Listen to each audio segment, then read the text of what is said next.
Bugün İllustratorda işıq və şua necə hazırlanır onu izah edəcəm. Burada bizim belə bir fiqurumuz var.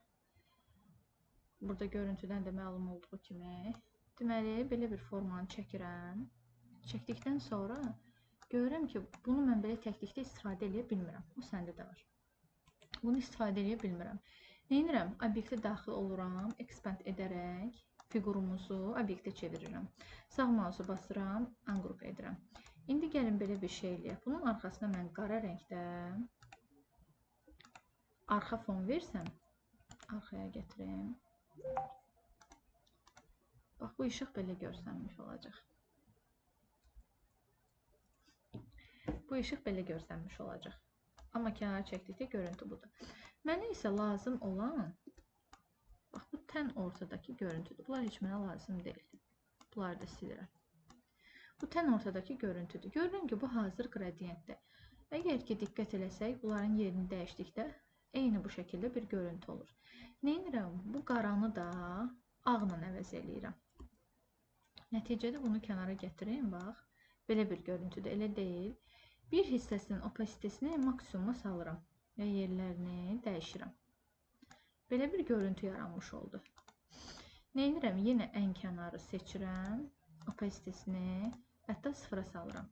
Bax, xət yaranmadan bir işıq yaratmış oldum. Ctrl-C, Ctrl-F etdikdə üst-üstə kopyalanmış olur, bax. Üstdəkini kiçildirəm. Ki, ortadakı şua daha bəlirgin olsun. Hətta biraz böyüdə bilərəm.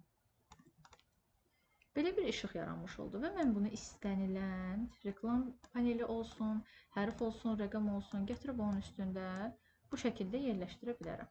Bunları qoyduq kənara. İndi gəldik yenə bura.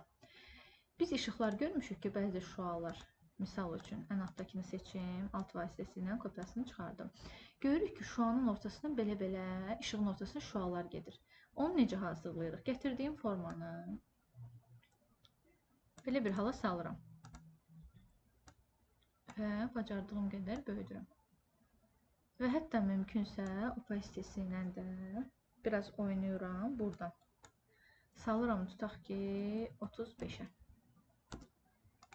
Bəlirginliyi çox olmasa da olur.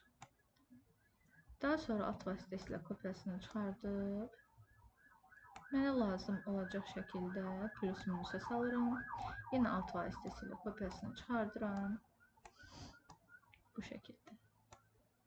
Birinin də ölçüsünü belə kiçildirəm ki, çox da təbirlikdən kənar qaçmasın. Gördünmü? Bu da bizim işığımız oldu. İndi mən bunu seçdim. Ctrl-G edərək qrupa saldım. Gətirib burada yerləşdirdikdə artıq bizim qara fonda təbii işığımız yaranmış oldu. Aydındır.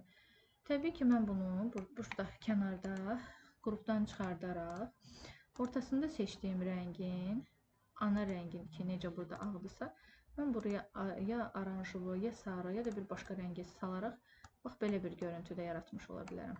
Artıq mərkəzdəki rəng sarı rəngdədir. Bu da artıq bizim özümüzün yaratdığı bir işıq oldu. Bunu Illustrator faylı kimi və yaxud da PDF faylı kimi yaddaşa salıb, Photoshopda dizaynlar etdikdə hazır olaraq gətirə bilərik. Bir də gedib Firpikdən yükləmədən.